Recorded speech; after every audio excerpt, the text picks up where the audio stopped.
5/2/2021 के साकार महावाक्यों में प्यारे बाप दादा ने कहा, मुख्य पॉइंट सुनेंगे। यहाँ तुम्हारा सब कुछ गुप्त है, इसलिए तुम्हें कोई भी ठाठ नहीं करना है। अपनी राजधानी के नशे में रहना है। ठाठ में कोई भी फैसिलिटी नहीं चाहिए। फिर बाबा ने कहा, मीठे मीठे रूहानी बच्चों ने यह गीत सुना। रूहानी बच्चे ही कहते हैं कि बाबा, बच्चे जानते हैं यह बेहद का बाप बेहद का सुख देने वाला है, अर्थात वह सभी आत्माओं का बाप है। उनको सब बेहद के बच्चे आत्माएं याद करते रहते हैं, किसी न किसी प्रकार से याद करते हैं, परंतु उनको यह पता नहीं है कि हमको कोई उस परमपिता परमात्मा से विश्व की बादशाही मिलती है।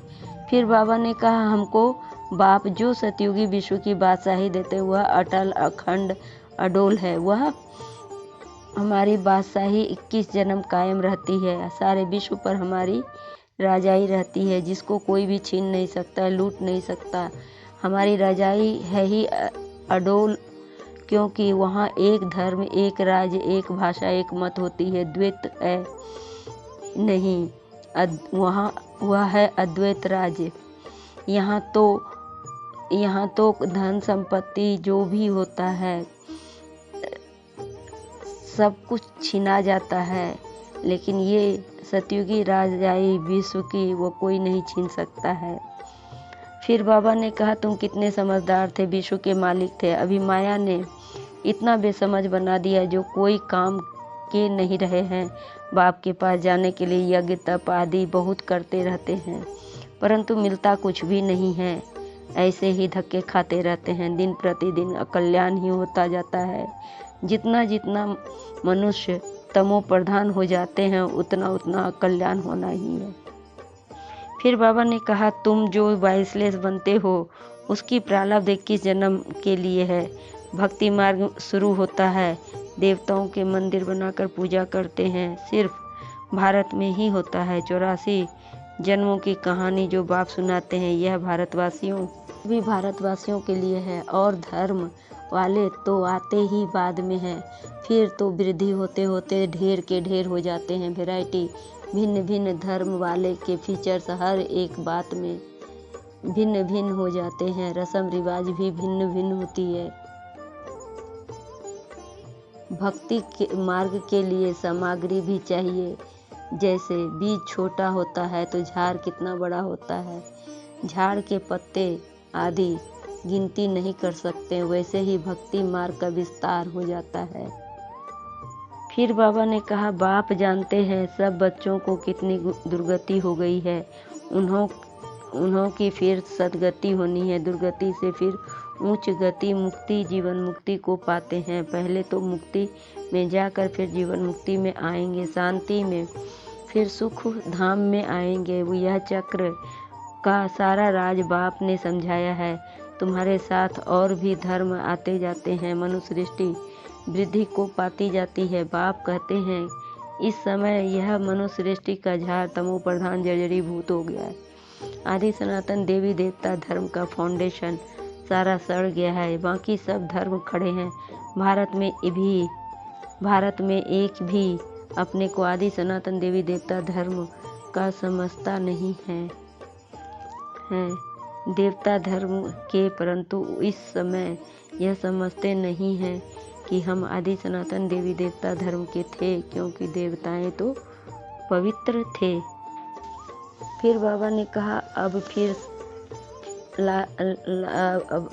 फिर श्रेष्ठ धर्म, श्रेष्ठ दैविक कर्म की स्थापना हो रही है। इसलिए कहा जाता है, अब इन 5 विकारों को छोड़ते जाओ। यह 5 विकार आधा कल्प से रहे हैं, अब एक जन्म में इनको छोड़ना है। इसमें ही मेहनत लगती है, मेहनत बिगड़ थोड़े ही विश्व की बादशाही मिलेगी। बाप को याद करेंगे तभी अपने को तुम राजाई का तिलक देते हो, अर्थात राजाई के अधिकारी बनते हो। जितना अच्छी रीति याद में रहेंगे, श्रीमत पर चलेंगे, तो तुम राजाओं का राजा बनेंगे। ऊपर का मुख्य सार सुनेंगे। बाबा ने कहा, मीठे बच्चे, यहाँ तुम्हारा सब कुछ गुप्त है, इसलिए तुम्हें कोई भी ठाट नहीं चाहिए, कोई भी फैसिलिटी नहीं चाहिए, कोई भी साधन नहीं चाहिए, क्योंकि हर तरह का साधन सतयुग में रहेगा। यहाँ का तो विनाशी है। अभी अपनी नई राजधानी के नशे में रहना है। फिर बाबा ने प्रश्न में कहा, श्रेष्ठ धर्म और दैविक कर्म की स्थापना के लिए तुम बच्चे कौन सी मेहनत करते हो? उत्तर में बाबा ने कहा, अभी 5 विकारों को छोड़ने की मेहनत करते हो, क्योंकि इन विकारों ने ही सबसे भ्रष्ट बनाया है। तुम जानते हो इस समय सभी दैवी धर्म और कर्म से भ्रष्ट हैं। बाप ही श्रीमत देकर श्रेष्ठ धर्म और श्रेष्ठ दैवी कर्म भी की स्थापना करते हैं। तुम श्रीमत पर चल बाप की याद से विकारों पर विजय पाते हो, पढ़ाई से अपने आप को राजतिलक देते हो। गीत में बाबा ने कहा, तुम्हें पाकर हमने जमीन तो क्या आसमान पा लिया, तुम्हें पाकर हमने जहान पा लिया, जमीन तो क्या आसमान पा लिया। बाबा ने कहा, पढ़ाने वाला टीचर तो आया है पढ़ाने। यह पाठशाला है ही मनुष्य से देवता बनने की, नर से नारायण बनाने की कथा सुनाते हैं।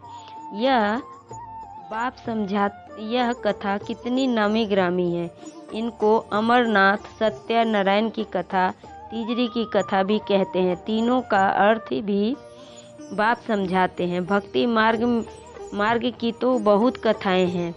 तो देखो गीता कितना अच्छा है। बाबा हमको सारे विश्व का मालिक बनाते हैं, जो मालिकपना कोई लूट न सके। अच्छा, मीठे मीठे सिकिल अदय बच्चों प्रति माता पिता बाप दादा का याद प्यार और गुड मॉर्निंग।